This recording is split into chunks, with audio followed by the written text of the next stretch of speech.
وأحسن منك لم تر قط عيني وأجمل منك لم تلد النساء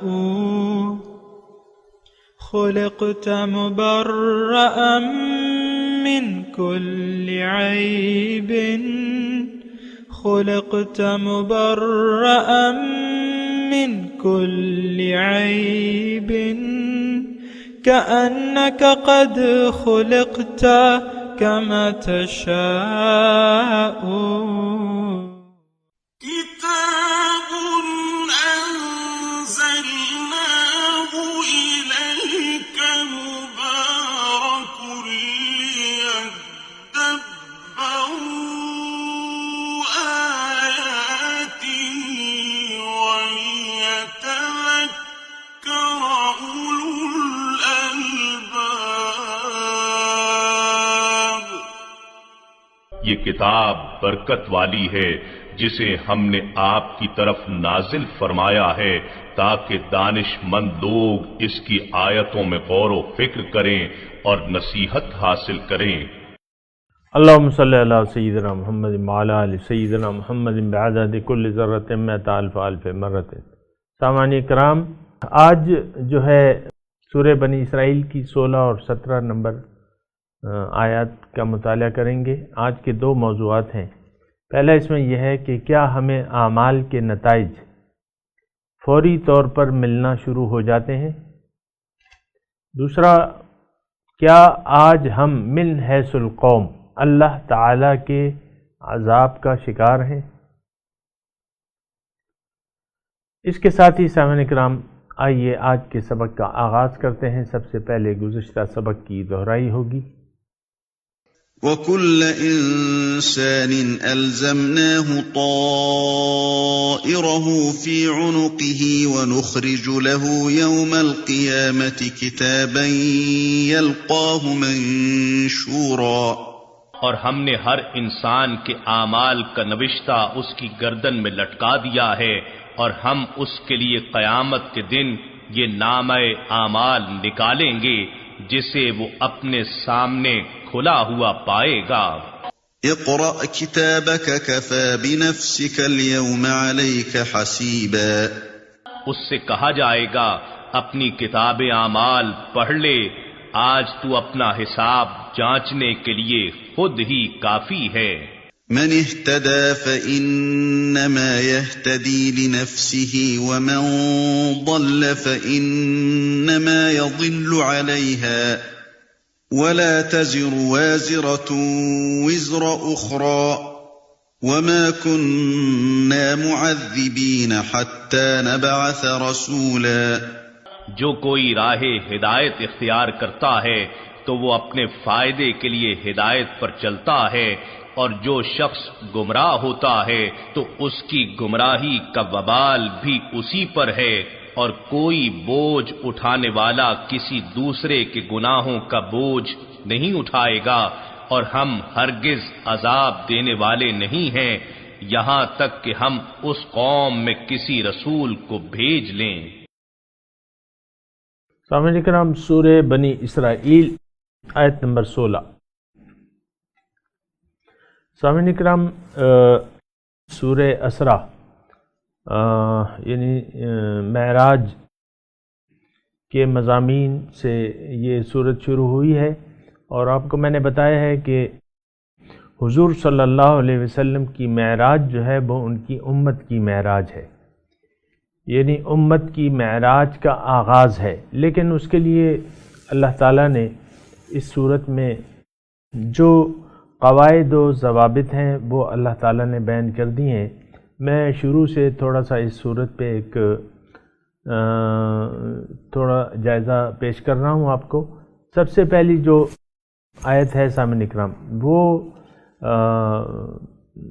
شب معراج کی ہے، یعنی حضور صلی اللہ علیہ وسلم کو بیت المقدس سے بیت الاقصیٰ لے جایا گیا، اور پھر وہاں انہوں نے آسمانوں کی سیر کی. اس کی تفاصیل موجود ہیں.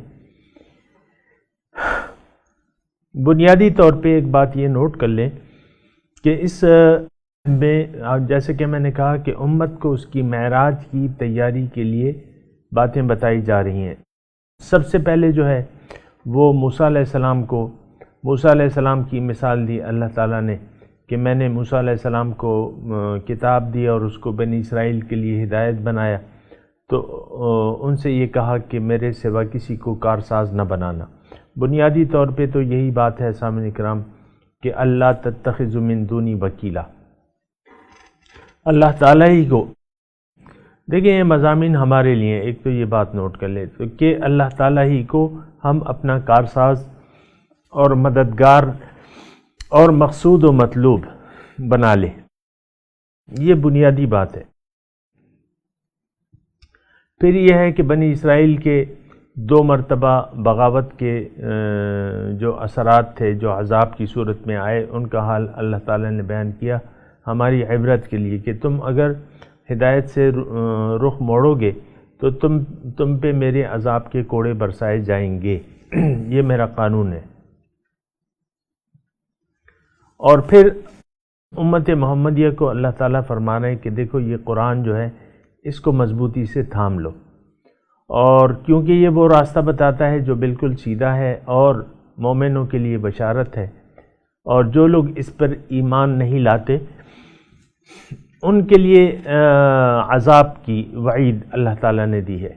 پھر اللہ تعالیٰ نے فرمایا کہ انسان اپنی خیر اور شر سے واقف نہیں ہے، اس کو چاہیے کہ یہ اللہ تعالیٰ کے فیصلوں پر راضی ہو جائے اور ہر کام میں اللہ تعالیٰ کی رضا کو مد نظر رکھے، نہ کہ اپنی خواہشات کو، اور اس کے لیے دعائیں مانگتا پھرے، اس کو علم نہیں ہے کہ کون سی چیز اس کے لیے اچھی ہے یا بری ہے۔ پھر اللہ تعالیٰ نے دن اور رات کی نشانیوں کی بات کی کہ دن اور رات کو میں نے نشانیاں بنایا ہے تاکہ تم اس میں سوچو اور اللہ تعالیٰ کے فضل تلاش کرو۔ دن کے اجالے میں تم اللہ تعالیٰ کا فضل تلاش کرو، اور دن کے اجالے میں اور رات کے اندھیرے میں بھی سامنے کرام لِتَبْتَغُوا فَضْلًا مِّن رَبِّكُمْ وَلِتَعْلَمُوا عَدَدَ السِّنِينَ وَالْحِسَابَ۔ اور ہر چیز کی تفصیل اللہ تعالیٰ نے اس میں کہا کہ ہدایت کے لیے ضروری ہر چیز کی تفصیل میں نے بیان کر دی ہے۔ اور دوسری جو بنیادی بات ہے اللہ تعالیٰ نے اس میں فرمائی آیت نمبر 13 میں کہ دیکھو تم جو کچھ بھی کرو گے وہ تمہارے گلے کا ہار بن جائے گا، تو اس میں احتیاط رکھو اور کہ تم اس کتاب میں غلط اعمال کو نہ لکھو اپنے ہاتھ سے۔ اور پھر جو ہے اللہ تعالیٰ نے فرمایا کہ دیکھو تم جو نیکی کر رہے ہو یا برائی کر رہے ہو اس کا سزا و جزا تمہیں خود ملے گا، اس کا وبال کسی اور پہ نہیں ہوگا۔ اور رسول آ گیا ہے، اب تم پہ حجت، اللہ کی حجت تمام ہو گئی ہے، یعنی اگر تم نہیں مانو گے رسول کا پیغام، اس کو سنو گے نہیں، اس پر عمل نہیں کرو گے تو تم پھر لائق عذاب ہو۔ آج کا جو سبق ہے سامعین کرام، پہلے لفظی ترجمہ سن لیں۔ وَإِذَا أَرَدْنَا، جب ہم ارادہ کرتے ہیں، أَن نُهْلِكَ قَرْيَةً، کہ کسی بستی کو ہلاک کر دیں، امرنا مترفیہا، اس کے خوشحال طبقے کو حکم دیتے ہیں، فَفَسَقُوا فِيهَا، تو وہ اس میں فساد برپا کر دیتا ہے، فَحَقَّ عَلَيْهِ الْقَوْلُ، تو میرا عذاب کا فیصلہ ان پہ ثابت ہو جاتا ہے، فَدَمَّرْنَاهَا تَدْمِيرًا، اس کو پھر میں ان بستی کو ہلاک کر دیتا ہوں۔ اس میں سامعین اکرام ایک جو مضمون ہے وہ یہ ہے کہ اللہ تعالیٰ جو ہے کسی بستی کو اگر ہلاک کرتا ہے تو اس میں ایک چیز کی طرف میں آپ کی توجہ دلاؤں کہ اللہ تعالیٰ نے اس میں فرمایا ہے وَإِذَا أَرَدْنَا أَن نُهْلِكَ قَرْيَةً، جب میں ارادہ کروں کسی بستی کو ہلاک کرنے کا، ایسا نہیں ہوتا، اور لفظی ترجمہ سے آپ اس اشکال کا شکار نہ ہو جائیں کہ اللہ تعالیٰ کسی بستی کا ارادہ کرتا ہے ہلاک کرنے کا، ایسا نہیں ہے۔ اللہ تعالیٰ نے یہ مخلوق غضب کے لیے نہیں پیدا کی، رحمت کے لیے پیدا کی ہے۔ اللہ تعالیٰ واللہ یدعو الی دار السلام، اللہ تعالیٰ دار السلام کی طرف بلاتا ہے۔ دیکھیں اللہ تعالیٰ کی رحمت کا اندازہ آپ لگائیں کہ انسان سے پہلے انسان کی کامیابی کا راستہ اللہ تعالیٰ نے طے کر دیا، اس کے لیے ایک راستہ۔ پھر جو پہلا انسان تھا وہ عام انسان نہیں تھا، وہ ایک پیغمبر تھا، تو پیغمبر پہلے آئے، انسان بعد میں آئے۔ اللہ تعالیٰ کی رحمتوں کا آپ اندازہ لگا لیں، یا انسان کس حد تک ہدایت کا محتاج ہے اس کا بھی آپ اندازہ لگا سکتے ہیں۔ اللہ تعالیٰ کبھی یہ نہیں چاہتا۔ اللہ تعالیٰ نے دوسری مرتبہ دوسری جگہ ارشاد فرمائے ما یفعل اللہ بعذابکم ان شکرتم وآمنتم، اللہ کو کیا ہوا کہ تمہیں عذاب دے اگر تم اس کی نعمتوں کا شکریہ ادا کرو اور اس پر ایمان لے آؤ۔ ان شکرتم وآمنتم، ایک تو یہ بات نوٹ کر لیں سامعین اکرام کہ یہ گمراہی، یہ عام طور پہ بعض ذہنوں میں یہ بات پائی جاتی ہے، ایک شخص نماز نہیں پڑھتا، اچھے کام نہیں کرتا، وہ اس سے کہا جاتا ہے یار میری تو قسمت ہی ایسی ہوگی، اللہ تعالیٰ نے ایسے لکھ دیا ہوگا، یا اللہ تعالیٰ کو یہی منظور ہوگا میری بدعمالیاں۔ ایسا نہیں ہے، یہ سوچ بالکل گمراہ کن ہے سامعین اکرام۔ اللہ تعالیٰ نے انسان کو ترقی کے لیے پیدا کیا ہے، تنزل کے لیے نہیں پیدا کیا، اور ثواب کے لیے پیدا کیا ہے، عذاب کے لیے نہیں پیدا کیا کہ میں اس کو عذاب دوں گا۔ یہاں جو آیت ہم پڑھ رہے ہیں سامعین اکرام، اس میں یہ ہے کہ ایک بستی میں رہنے والوں کے بڑے جو فسق و فجور میں مبتلا ہو جاتے ہیں تو پھر میرا عذاب جو ہے، اب ظاہر ہے کہ ایک بستی کے بڑے جو ہیں وہ فسق و فجور میں جب مبتلا ہو جاتے ہیں تو عوام کا تو پھر کیا کہنا۔ اور عام طور پہ ایک بات ذہن نشین کر لیں کہ بڑے جو ہیں یہ معاشرے کے عکاس ہوتے ہیں، یعنی ایک ادارے کا سربراہ ہے سامنے کرام، یا ایک قوم کا سربراہ ہے، تو حضور صلی اللہ علیہ وسلم نے واضح حدیث فرمائی ہے کہ اعمالکم عمالکم، تمہارے اعمال تمہارے عمال ہیں، یعنی تمہارے حکام ہیں، سربراہ مملکت یا جو امیر امرا طبقہ، یہ کون ہے؟ یہ تم ہی ہو۔ ایک بات یہ نوٹ کر لیں کہ ٹھیک ہے امرا طبقہ میں فساد پیدا ہوتا ہے، لیکن یہ ہے کہ جو نیچے طبقہ ہے اس کے پاس اختیار نہیں ہوتا، اور جو امراء کے پاس اختیارات ہوتے ہیں، مال و دولت ہوتی ہے، تو وہ ظاہر ہے کہ وہ فساد ان کے ہاتھ سے برپا ہوتا ہے۔ ایک شعر اگر میں آپ کو سناؤں تو بے جا نہ ہوگا کہ مولانا روم فرماتے ہیں کہ نفس ما کمتر نیست از فرعون را، میرا نفس فرعون سے کم نہیں ہے، لیکن اس کے پاس اسباب تھے، میرے پاس اسباب نہیں ہیں۔ تو جن کے پاس اسباب ہوتے ہیں عام طور پہ وہی فساد برپا کرتے ہیں، وہ نہیں چاہتے۔ تو جب ایک بستی کے رہنے والے فسق و فجور پہ آمادہ ہو جائیں تو ظاہر ہے کہ پھر ان کے بڑے جو ہیں وہ تو سب سے پہلے فسق و فجور میں مبتلا ہوں گے۔ تو جب ایک قوم فسق و فجور میں مبتلا ہو جائے تو اللہ تعالیٰ کی جو یعنی اللہ تعالیٰ فرماتا ہے کہ میرا عذاب ان پہ فحق علیہ القول ففسقوا فیہا، وہ اس میں فساد برپا کرتے ہیں تو میرا عذاب کا فیصلہ ان پہ ثابت ہو جاتا ہے۔ فدمرناہا تدمیرا، ان کو میں برباد کر دیتا ہوں۔ وَكَمْ أَهْلَكْنَا، اور کتنی ہی میں نے ہلاک کر دیں بستیاں، من بعد نوح علیہ السلام کے بعد، وَكَفَى بِرَبِّكَ بِذُنُوبِ عِبَادِهِ خَبِيرًا بَصِيرًا، اور کافی ہے آپ کا رب اپنے بندوں کے گناہوں پر، وہ خبردار ہے اور دیکھنے والا ہے۔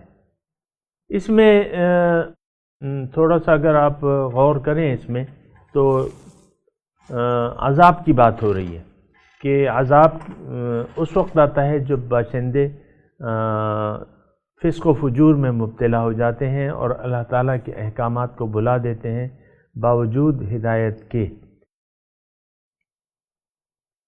پھر جو ابھی میں نے آیت کم اہلکنا من القرون من بعد نوح علیہ السلام کے بعد میں نے کتنی ہی بستیاں ہلاک کر دی، یعنی اس میں مضمون یہ ہے سامعین کرام کہ اللہ تعالیٰ کا عذاب جو ہے بدکاری، بدعمالی، فسق و فجور کے نتیجے میں اللہ تعالیٰ کا عذاب جو ہے لازمی ہے، من حیث القوم بھی اور افراد کے طور پہ بھی۔ یہ ایک بات ذرا نوٹ کر لیں آپ۔ دوسری بات یہ ہے کہ اگر ہم بعض لوگ اگر یہ کہیں کہ بھئی اب تو بستیاں نہیں ہلاک ہو رہی، وَإِذَا أَرَدْنَا أَن نُهْلِكَ قَرْيَةً، اس میں الفاظ یہ ہیں نا کہ میں جب ارادہ کرتا ہوں کہ کسی بستی کو ہلاک کر دوں، اس کی تو میں نے آپ کو خیر تفصیل بیان کر دی، لیکن اب بستیاں تو نہیں ہلاک ہو رہی، ہم تو دیکھ رہے ہیں۔ ایسی بات نہیں ہے، تھوڑی سی سوچ و فکر کی ضرورت ہے۔ دیکھیں جزائے اعمال جو ہے یہ دنیا میں لاگو ہے، اس کا یعنی اعمال کے نتائج جو ہیں مرتب ہوتے ہیں اقوام پہ بھی اور افراد پہ بھی۔ یہ ایک بات سیدھی سی بات نوٹ کر لیں۔ یہ نہیں ہو سکتا کہ اگر آپ کوئی برا کام کریں اور آپ کو اس کا فوری بدلہ شروع نہ ہو جائے، یا آپ نیک کام کریں تو اس کا اچھا اجر آپ کو فوراً ملنا شروع نہ ہو جائے، یہ نہیں ہو سکتا۔ تو یہ ایک بات جو ہے اس سے ہم غافل ہیں کہ جزائے اعمال جو ہے یہ فوراً شروع ہو جاتی ہے۔ میں آپ کی توجہ دلاتا ہوں ایک حدیث کی طرف۔ حضور صلی اللہ علیہ وسلم فرماتے ہیں کہ تعرض الفتن علی القلوب عودا عودا کالحصیر، پے در پہ نفس انسانی پر وہ کیا فتنے نازل ہوتے ہیں، تعرض الفتن، پیش کیے جاتے ہیں فتنے۔ فتنہ کیا ہے؟ شیطانی وسوسہ ہے، اور شیطان آپ کو معلوم ہے کہ انسان کا دشمن ہے، اور وہ مختلف، یہ بات ذرا نوٹ کر لیں کہ جو شخص اللہ تعالیٰ کی طرف جانا چاہتا ہے تو ایک تو مجسم شیطان ہوتے ہیں سامعین کرام، ان پہ شیطان کوئی فتنہ پیش نہیں کرتا کیونکہ وہ مجسم شیطان ہوتے ہیں۔ انہوں نے شیطان اس طرح کے ہوتے ہیں، من یعش عن ذکر الرحمن نقید لہ شیطانا فہو لہ قرین، جس نے رحمان کی یاد سے منہ موڑ لیا تو اللہ تعالیٰ فرماتا ہے میں ایک شیطان کو اس پہ مسلط کر دیتا ہوں، وہ اس کا ساتھی بن جاتا ہے، فہو لہ قرین۔ تو پھر تو دیکھیں ایک انسان نے اگر اپنے جیتے جاگتے سوچ سمجھ کے دنیا کو اپنا معبود و مقصود و محبوب بنا لیا تو پھر اس کے تمام اعمال جو ہیں، میں نے آپ کو گزشتہ سبق میں بتایا تھا کہ تمام اعمال خواہ کہ وہ نیک بھی ہوں، وہ دائیں ہاتھ والا لکھتا ہے، کیونکہ نیت خراب ہو گئی، زندگی میں رہنے کی آپ کی نیت خراب ہو گئی، تو اب اگر آپ جو بھی کام کریں گے تو وہ دائیں ہاتھ والا فرشتہ لکھے گا، بائیں ہاتھ والا نہیں لکھے۔ جو بظاہر نیک کام ہے وہ بھی دائیں ہاتھ والا فرشتہ لکھے گا، الٹے ہاتھ والا۔ لیکن یہ اس میں خیر میں نے بات کی ہے، تو میں ابھی یہی بات کر رہا ہوں کہ عذاب الہی کی صورتیں کیا ہیں۔ اور دیکھیں عذاب الہی فوراً شروع ہو جاتا ہے، میں نے آپ کو وہ حدیث بتائی کہ فتنے پیش کیے جاتے ہیں جس دل نے، حضور فرماتے ہیں فَأَيُّ الْقَلْبِ اُنْكِرُهَا، جس نے وہ فتنہ وہ اس سے انکار کر دیا، یعنی اس وسوسہ شیطانی پر عمل کرنے سے انکار کر دیا، اللہ کے رسول فرماتے ہیں اس کے دل پہ سفید داغ ہو جائے گا، اور یہ داغ بڑھتے چلے جائیں گے، یعنی یہ وسوسات شیطانی یا نفسانی یا دنیاوی اغراض و مقاصد کو نظر انداز کرتا رہتا ہے، اور اس کے دل پہ سفید داغ پڑتے رہتے ہیں، یہاں تک کہ دل جو ہے سفید ہو جاتا ہے، بالکل نورانی ہو جاتا ہے۔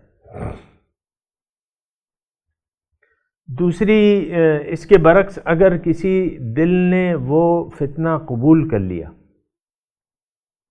یعنی اس پہ عمل کر لیا، اس کو قبول کر لیا، عمل شروع کر دیا، تو اس کے دل پہ ایک سیاہ نقطہ پڑ جاتا ہے، اور سیاہ نقطے پڑتے چلے جاتے ہیں، مسلسل یہ اللہ تعالیٰ کے احکامات کی خلاف ورزی کرتا ہے، تو وہ سیاہ نقطے، اور شیطان کی بات مانتا رہتا ہے تو دل سیاہ ہوتا رہتا ہے، یہاں تک کہ دل کالا سیاہ ہو جاتا ہے۔ سامنے کرام، جب کالا سیاہ ہو جاتا ہے تو بس یہ دیکھیں، دل کا کالا ہو جانا یا سفید، یہ جزائے اعمال کی ایک صورت ہے۔ سامنے کرام، پھر یہ ہوتا ہے کہ جب انسانی دل زنگ پکڑ لیتا ہے، اللہ تعالیٰ نے قرآن میں مختلف اقسام سے اس کا بیان کیا ہے، کلا بررانا علی قلوبہم ما کانوا یکسبون، ان کے دلوں پر بسبب ان غلط اعمال کے جو کرتے ہیں زنگ لگ جاتا ہے۔ پھر ختم اللہ علی قلوبہم وعلی سمعہم وعلی ابصارہم غشاوۃ ولہم عذاب عظیم، سورہ بقرہ کا مضمون ہے۔ اللہ تعالیٰ نے ان کے دلوں پر مہر لگا دی ہے، اور سماعت پر بھی اور بصارت پر بھی، اور ان کے لیے دردناک عذاب ہے، ولہم عذاب عظیم۔ تو یہ عذاب کی وہ صورتیں ہیں جو پائیدار ہیں، جو باقی رہتی ہیں، اور یہ حقیقی عذاب جو ہے، اگر آپ دیکھیں، دل کا الٹا ہو جانا، ضلال بعید کے الفاظ اللہ تعالیٰ نے استعمال کیے، بہت دور کی گمراہی، یا دل کا زنگ لگ جانا، یا اس پر مہر لگ جانا، ختم اللہ علی قلوبہم، اللہ تعالیٰ مہر لگا دیتا ہے۔ یہ اصل یعنی عذاب اصل کی یہ صورت ہے۔ دیکھیں، عذاب یہ جو پہلے آتے تھے ان پہ، گزشتہ اقوام پہ، کم اہلکنا من القرون من بعد نوح علیہ السلام کے بعد میں نے کتنی بستیاں میں نے ہلاک کی۔ دیکھیں، وہ ہلاکت ہوئی ہے، اجتماعی طور پہ بستیاں تباہ کر دی گئی ہیں، لیکن بس وہ تو ایک دن تھا جو گزر گیا۔ قوم نوح پہ طوفان آیا، ساری قوم غرق ہو گئی، مر گئے۔ تو یہ تو 3-4 منٹ کا معاملہ ہوتا ہے سامنے کرام، یا کسی پر پتھر برسائے گئے، یا کسی پہ بستیاں الٹ دی گئیں۔ جو عذاب کی اصل جو صورت ہے نا، وہ دل پہ ہوتی ہے۔ انسان حقیقت میں تو باطن ہے، ظاہر تو نہیں ہے، تو باطنی عذاب جو ہے تو وہ زیادہ پائیدار ہوتا ہے، اور وہ زیادہ عذاب کی سخت قسم ہے۔ جیسے کہ اللہ تعالیٰ نے فرمایا ہے کہ من اعرض عن ذکری فإن له معیشۃ ضنکا، جس نے بھی میری یاد سے منہ موڑ لیا تو اس کی زندگی میں اس پہ تنگ کر دوں گا۔ وَنَحْشُرُهُ يَوْمَ الْقِيَامَةِ أَعْمَى، اور قیامت کے دن میں اس کو اندھا اٹھاؤں گا۔ تو دیکھیں، زندگی اللہ تعالیٰ تنگ کر دے، معیشت تنگ کر دے، یعنی پریشانی جو ہے، ذہنی سکون غارت ہو جائے، اور انسان پریشان ہو، انسان بدحال ہو، سب کچھ ہونے کے باوجود، مال ہے، اولاد ہے، سب کچھ ہے، لیکن اس کے باوجود جو ہے وہ آپ پریشان ہیں اور بدحال ہیں۔ اصل عذاب جو ہے وہ یہ ہے، مسلسل عذاب۔ تو دیکھیں، اچھا، یہ تو میں نے انفرادی طور پہ بتایا، اجتماعی طور پہ بھی عذاب آتا ہے، جیسے کہ آج امت مسلمہ اللہ تعالیٰ کے عذاب کا شکار ہے، من حیث القوم۔ اس پہ قیامت صغریٰ آ چکی ہے، جو صغریٰ نہیں، وسطیٰ، قیامت صغریٰ تو ہے ہی ہے، پھر قیامت وسطیٰ بھی آ چکی ہے۔ آج جو ہے باطل کا غلبہ ہے، مسلمان مغلوب ہے، جبکہ مومن کبھی مغلوب ہو نہیں سکتا۔ مومن کا وجود ہی نہیں ہے، مومن کا وجود ہی نہیں ہے، من حیث القوم، نہ کوئی مسلمانوں کی جماعت ہے، نہ ان کا کوئی امیر ہے۔ تو یہ عذاب آپ دیکھیں کہ یہ مسلط ہو چکا ہے ہم پہ۔ آج ہم اپنے دین سے ہٹ گئے ہیں، اللہ کی بندگی سے ہمارا انکار ہے عملاً، رسول کی اطاعت سے عملاً ہمارا انکار ہے، اور آخرت سے ہم نے رخ پھیر کے دنیا کی طرف کر لیا ہے۔ تو میں کہہ رہا ہوں کہ بہت بڑا عذاب ہے، یہ قومی عذاب ہے۔ اس وقت ہم مبتلا ہیں، اور یہ کس وقت ختم ہوگا؟ جب ہم خود بیدار ہو جائیں گے، کیوں کہ ان اللہ لا یغیر ما بقوم حتی یغیروا ما بانفسہم، اللہ تعالیٰ ایک قوم کی حالت نہیں بدلتا جب تک وہ خود اپنی حالت نہ بدل لے۔ سامعین کرام، تو بہت سی بستیاں اللہ تعالیٰ فرماتا ہے کہ کم اہلکنا من القرون من بعد نوح، بہت سی بستیاں میں نے ہلاک کر دیں، اور کفا بربک اس کا مطلب یہ ہے کہ اللہ تعالیٰ فرما رہا ہے کہ میں دیکھ رہا ہوں، ساروں کا حال دیکھ رہا ہوں، ساروں کے حال سے واقف ہوں، اور عذاب جو ہے وہ میرا قانون اٹل ہے۔ سامعین کرام، اس سے کوئی بچ نہیں سکتا، سزا اور جزا کا قانون جاری ہے۔ سامعین کرام، اور روز قیامت تو اس کی اصلی یعنی آخری قسط ہوگی، روز جزا جو ہے تو وہ فیصلے کا دن وہ ہوگا، سارے اعمال تولے جائیں گے وغیرہ وغیرہ۔ لیکن دنیا میں بھی ہم جزائے اعمال سے نہیں بچ سکتے، یعنی اعمال کے نتائج سے ہم یہاں بھی نہیں بچ سکتے، جیسا کرو گے ویسا بھرو گے اسی دنیا میں۔ اللہ تعالیٰ کی تم نے دعوت پر لبیک کہا، اور حضور صلی اللہ علیہ وسلم کی دعوت پہ لبیک کہا، اور اللہ کو مقصود بنا کے صراط مستقیم پر چل دیے۔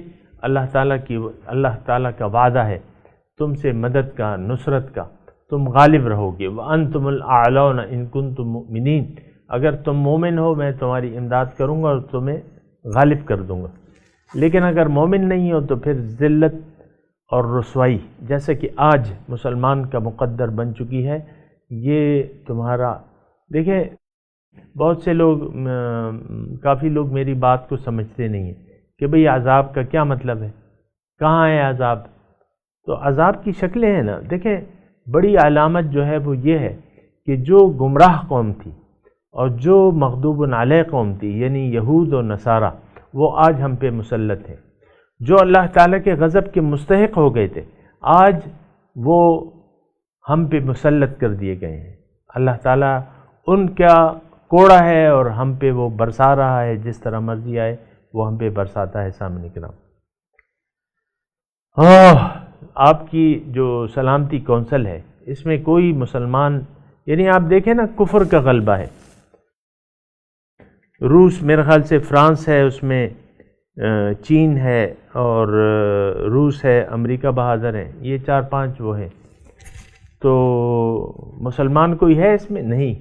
سلامتی کونسل جو ویٹو پاور ہے جس کے پاس، جو ہر قرارداد کو اس میں سے ایک قوت اتنی مالک ہے کہ وہ ویٹو کر سکتی ہے سب کو۔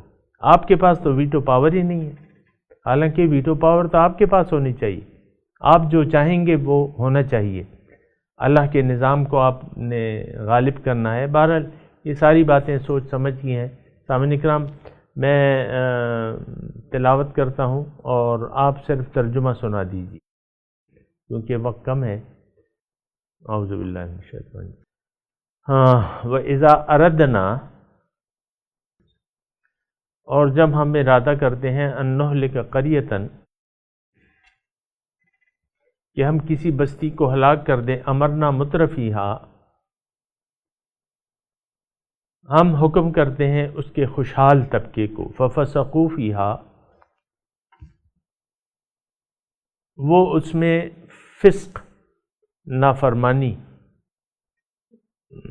کرتے ہیں، فحق علیہ القول، میرا عذاب کا فیصلہ ان پہ ثابت ہو جاتا ہے، فدمرناہا تدمیرا، اس بستی کو ہم ہلاک کر دیتے ہیں۔ وَكَمْ أَهْلَكْنَا مِنَ الْقُرُونِ مِنْ بَعْدِ نوح، کتنی ہی بستیاں ہم نے ہلاک کر دی نوح علیہ السلام کے بعد۔ وَكَفَى بِرَبِّكَ بِذُنُوبِ عِبَادِهِ خَبِيرًا بَصِيرًا، کافی ہے رب آپ کا اپنے بندوں کے گناہوں کے بارے میں خبردار اور دیکھنے والا۔ سامعین کرام، اب ان آیت کی تلاوت اور ترجمہ سنتے ہیں۔ وَإِذَا أَرَدْنَا أَن نهلك قرية أمرنا متر فيها ففسقوا فيها فحق عليها القول فدمرناها تدميرا. When we decide to destroy a town, we command its affluent ones. They transgress in it, so the word becomes justified against it, and we destroy it completely. وَكَمْ أَهْلَكْنَا مِنَ الْقُرُونِ مِنْ بَعْدِ نُوحٍ وَكَفَى بِرَبِّكَ بِذُنُوبِ عِبَادِهِ خَبِيرًا بَصِيرًا. How many generations have we destroyed after Noah? Your Lord is sufficient as knower and beholder of the sins of his servants. اس کے ساتھ ہی آج کے درس کا وقت اختتام کو پہنچا. انشاءاللہ اگلے درس میں ملاقات ہوگی. وآخر دعوانا ان الحمدللہ رب العالمین. والسلام علیکم ورحمۃ اللہ وبرکاتہ.